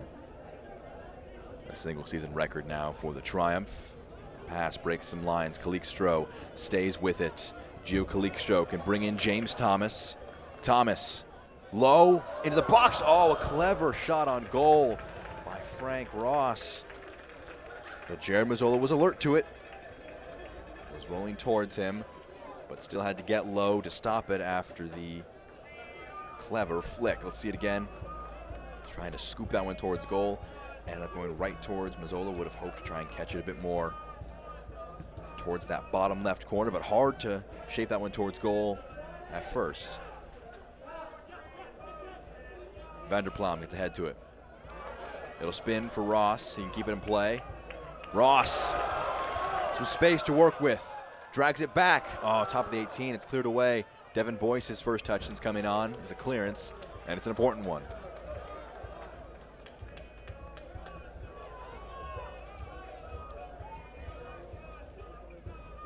Kyle McDowell is going to sprint over, and they're going to turn this into a set piece. They're going to go with the long throw.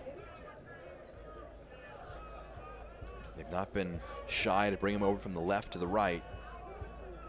And it is an asset, it is a threat. When you're able to transform any throw-in along this touch line into a set piece of sorts. McDowell into the 18, headed away. They'll go back over his head, and from more or less the same spot, we can do it over again. They'll go short, Angelo Kelly. Pass to return to him as a bit under hit. And Pilato, wisely, can let it run out.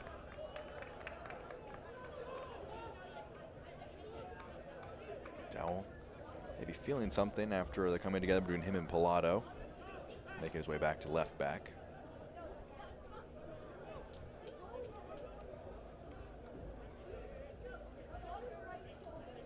One Knoxville may be saying, what if that Ilya Illich penalty is scored in the 6th minute, you take an early lead. What if one of those early opportunities were taken? Have a 1-0 edge. Does Castro get that opportunity to equalize? It would have been an equalizer. But the what ifs not important right now as Cox Ashwood wins a free kick. His first contribution since coming off the subs bench.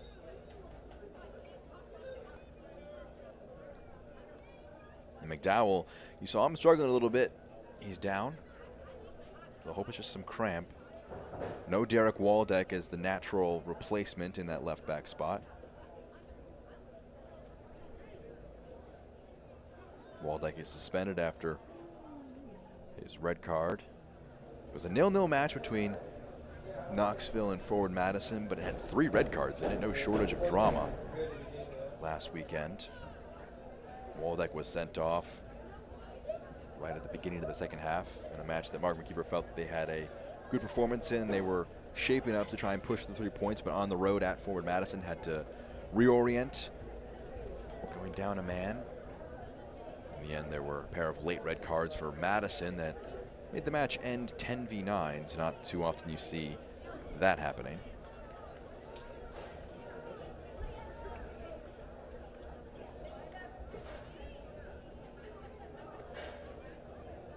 McDowell will be exiting the match. Gabriel Claudio will be coming in for him, making his 16th appearance of the season, and I think McDowell realizing that he won't be coming back on. The headband will come off and he'll make his way across the pitch. The sub will be made by Mark McKeever. Claudio gonna have to instantly get into a defensive mindset, get into the game quickly. They have a free kick to defend against. Greenville could kill this one off. Walker.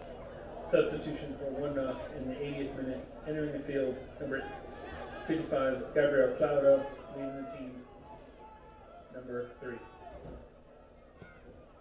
Walker whips it in. The header up. Cox Ashwood gets it to it. Boyce. Back to Walker. Pilato. Gavilanes saw some space to drive into. It'll spin kindly for Cox Ashwood. His cross blocked. Frank Ross. Here's Castro.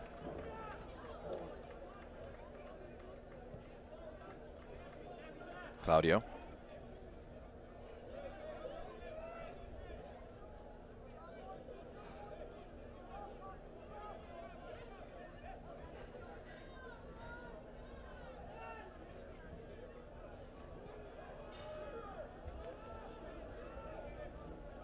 Skelton to recover.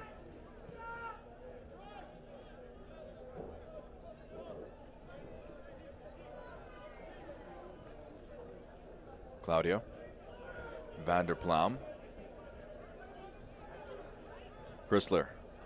Ross.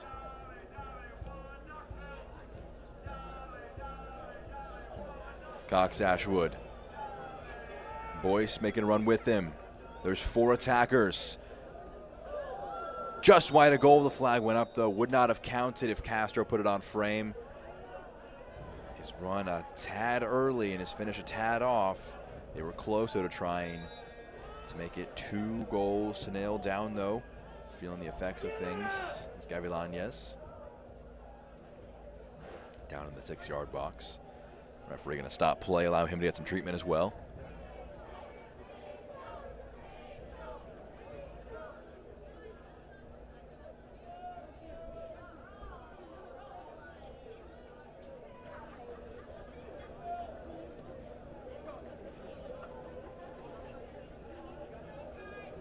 We'll see it again. That one just put wide of goal, and then you can see left side of your screen, Gavilanes just feeling a bit of effects and decides to have a quick seat, get a moment to catch his breath. We'll see if he needs to be brought out of the match, but he will at the very least need to take a moment out.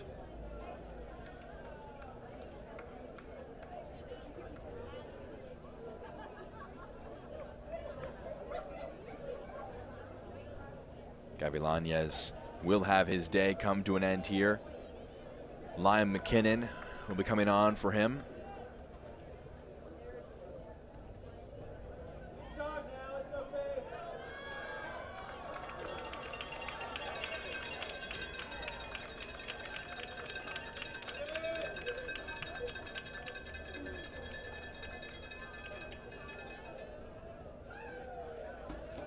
Some other subs being prepared. Substitution for Greenville in the 83rd minute. Entering the match is number Daniel Wu coming on. Noah Pilato will be the man to make way as well. And coming on will be Callum Johnson for Knoxville. Off will be Jake Keegan. So Keegan with 6 goals this season for Knoxville. He'll be coming off. They'll hope that Johnson can come on to big effect, 25-year-old.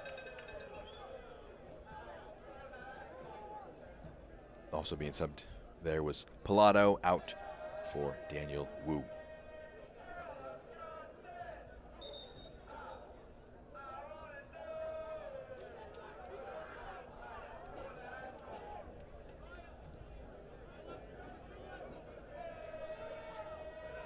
Claudio. Head full of steam for Claudio, trying to sprint forward. It comes up to Vanderploem. Clipped into the back post, over everybody. Now for a goal kick. We'll have a few minutes of stoppage time. Not going to be an inordinate amount. No massive stoppages beyond your usual injury, cramp, delays in the match. We've got about 4.5 minutes till we break into that stoppage time. Knoxville hopeful to get maybe one last opportunity to try and get something from this match. You don't want to write off the playoff race entirely. It's been up and down, and in the eyes of Knoxville, after they went through a really tough stretch of form, going several matches without a win back earlier in the summer, they felt that maybe they wouldn't be able to get to this spot where they would play matches of consequence here in late mid-December, as McKinnon wins it, headed away by Claudio.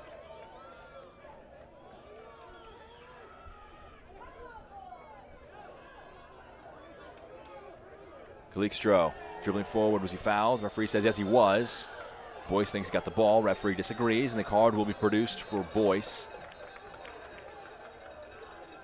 Devin Boyce given the yellow card for that challenge.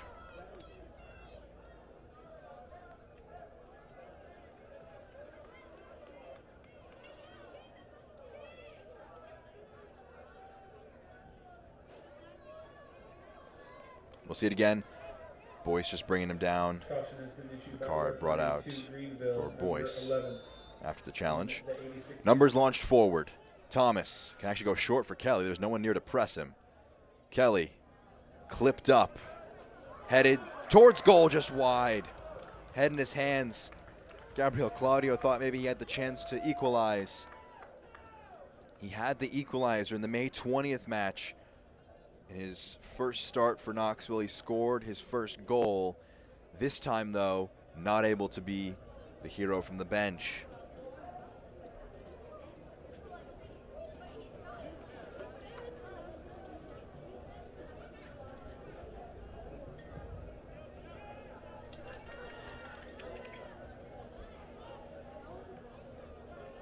That one was mishit.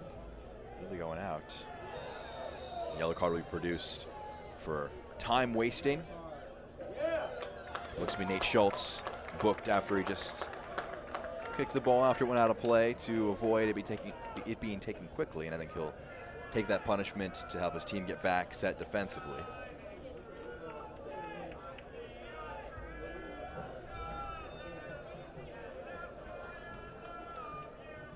Crossing has been issued by the referee to Greenville, number 22, in the 87th minute. Claudio. Thomas. Great turn, a foul.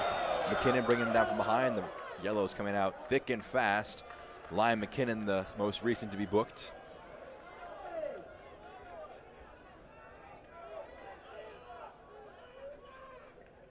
Caution has been issued by the referee to Greenville, number 9, in the 88th minute.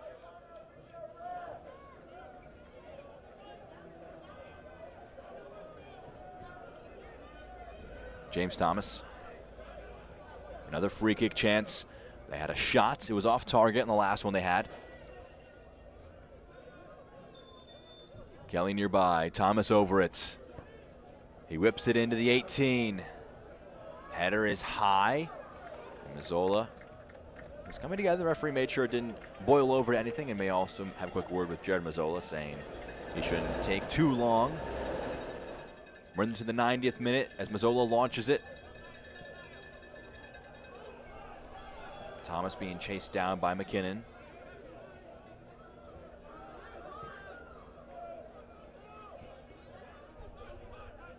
Kelly. Thomas plays it to Angelo Kelly.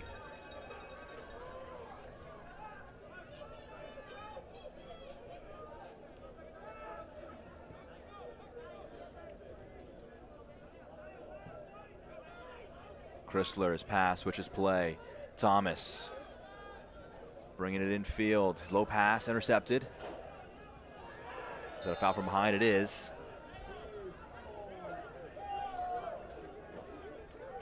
Just waiting here for added time. We'll see how much there is left. 7 minutes of it. Strap in. A lot of time for a lot of things to happen. Can Greenville see it out, or can Knoxville try and claw some points out of this one and keep themselves in a good spot in the playoff race? You can't write it off if the win heads the way of Greenville. 4 points. It's not over. It's a foul reaching over the back of his opponents. Looked to be Skelton, and it'll be a free kick for Greenville, and there'll be a no rush to take it. But 4 points, a match in hand. Feels like a tough spot for Knoxville to overcome. They didn't think they'd be in this spot, or they had doubts about it. I shouldn't say they didn't think. They had doubts about it after a really tough spell of form. 5 consecutive defeats. They've got 3 wins and 2 draws in their last 5. Across their last 7, 4 wins.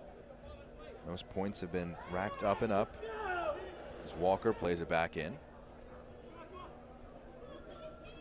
Boyce. Wu. Gonna fire one out to the right-hand side.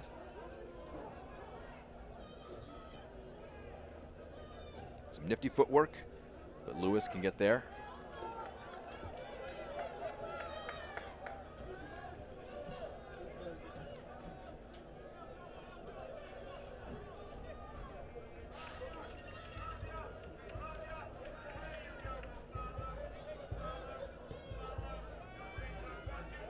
Clipped up. It'll make its way. Kept in. Johnson dueling for it. As was Cox Ashwood. The referee doesn't give him relenting in terms of a foul. Ross to the byline. Cuts it back. Kelly. Stands it up. Headed away. James Thomas can switch it out. Ross. Frank Ross. He's got some magic in store. Thomas. It's clipped in. Headed away. Kelly brings it in with his first touch. Trying to turn around. He can. Fires it across. Was that flicked on? It was indeed. It'll be a throw. Thrown back in. Thomas. Johnson fires back to Thomas. Trying to flick it into Vanderploum. It's Claudio rather, offering the forward option, and he blocks it out. Throw. They can keep numbers committed forward. Knoxville can try and press on this throw in. Make things awkward for Greenville.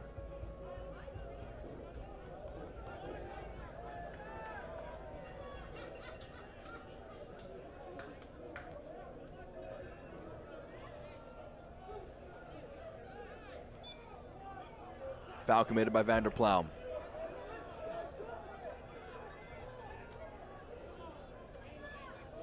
Greenville searching for their first clean sheet and a victory. Important qualifier there, in a victory since their 1-0 win over Knoxville on July 15th. They had a clean sheet and a 0-0 draw at Northern Colorado in between those two matches.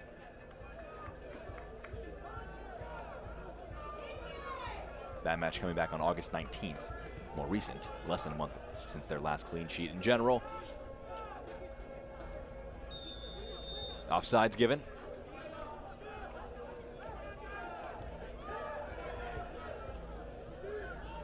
Long ball forward.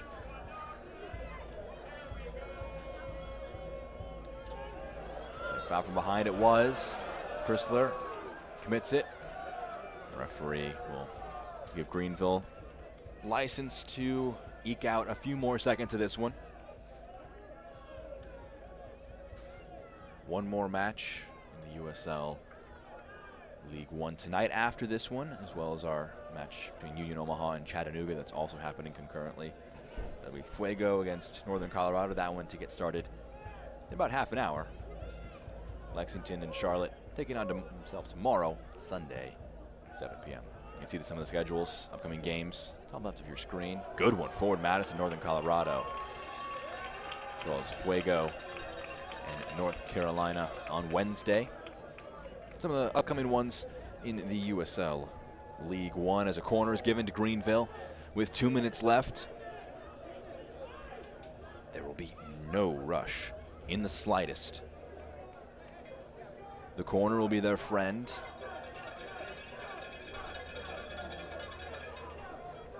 Castro. Nifty footwork. And he wins another corner.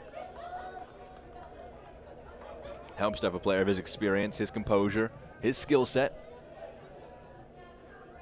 He's got the goal in this one, and he's trying to see things out in these final few moments.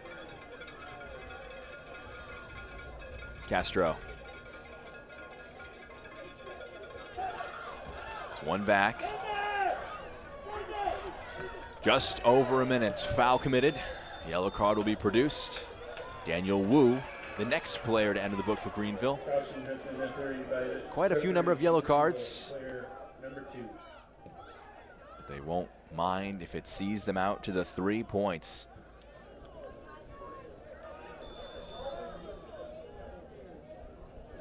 Less than a minute of the minimum remaining. Thomas, high forward. Dueling for it, it's one. The pass, spinning, Johnson. Corner kick, Knoxville. Does Sean Lewis come forward for this one? Do they throw everything at it?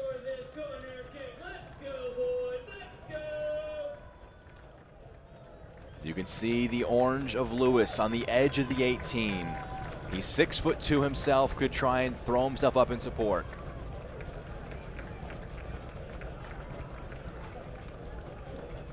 Whipped in. Mazzola gets a punch to it. Lewis! No keeper magic there. It's cleared away. We've had the 7. How much more will we get? Lewis again with it.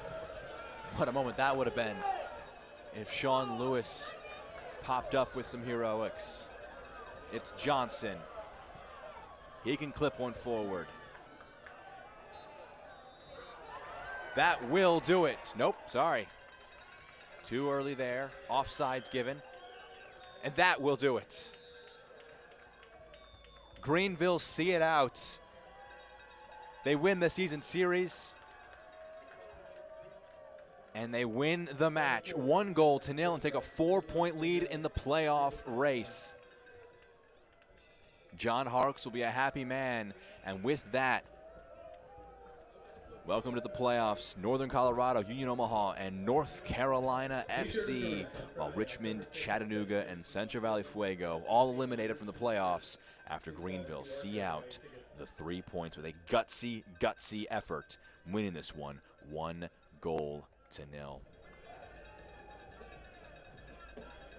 We can look at our highlights and see how we got to this final 1-0 score, with Greenville taking the win in their first ever trip to Regal Soccer Stadium. We have to go early on, 5th minute. What a moment it was early on. Gavilanes bringing down Calixto in the box. Referee pointed to the spot. They were frustrated. They wondered, was it actually a penalty? It wouldn't matter in the end to a certain extent. Ilya Illich's penalty hits the post and goes away. No goal scored there. This one, a great opportunity for Rudy Castro. Well blocked away, though, on the line. Noah Pilato able to keep that one away. A brilliant header. Gavilanes not able to open the score himself with a good save from Lewis, but he'd turn out to be the creator, putting one in the box. Picked out Leo Castro, and Castro found the back of the net past Sean Lewis to make it a 1-0 match. Late on in the first 45 minutes, slight shirt tug from Fernandez wasn't enough in the end, and Castro able to make that a 1-0 match. Second half now trying to see if there was going to be any equalizers. James Thomas, the first shot on target after numerous tries, not able to get that one to come off. Thomas off the bench to some big effect. His ball in here nearly found Ross in the back of the net, but saved well by Jared Mazzola. Your full-time stats brought to you by CGI. 59% possession, even in the shot number, slightly more on target for Greenville, but they take this one 1-0 on the road. A big 3 points for John Harkes and company, and they take a 4-point lead in the playoff race. They take on Richmond on the road next weekend, a now eliminated side with the win here. Knoxville at the road as well. They'll be taking on South Georgia Tormenta next Saturday. It was a big one, determined 3 teams are in, 3 teams are out, and Greenville made a big step to make it into the playoffs for a 5th consecutive season. For our entire production crew, I've been Jack Edwards saying final from Knoxville, 1 Knoxville 0, Greenville Triumph 1.